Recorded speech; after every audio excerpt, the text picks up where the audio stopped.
oběhni. Ne, tak, oběhni a tady ten. Tač. Ano, a teďka si vyber, jaký chceš. Tak, tač. Ano, tač. Jo, ta je šikovná. To samý, co dělal Dante, co měl občas dělej. Že jenom poběhne a dostane odměnu za to, protože ona taky prostě tam doběhne a nějaký si vybere a začne rovnou do něj šťoukat. Tak je hodná. Vůbec nečeká na to, až ty řekneš nějaký tač. Tak, tač, ano. Tak šup, tač. Super. Hezký, pojď. No ale to už se neříká, ne?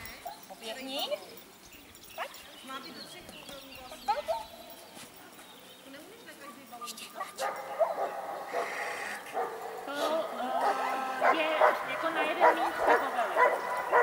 To znamená, když ti na jeden kovel vytlačí jeden míč. Takhle, já myslela jako... Ne na osu. Pojď.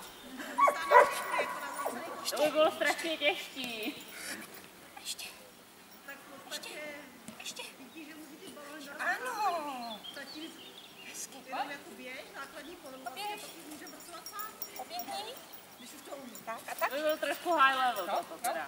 Tač. Tač.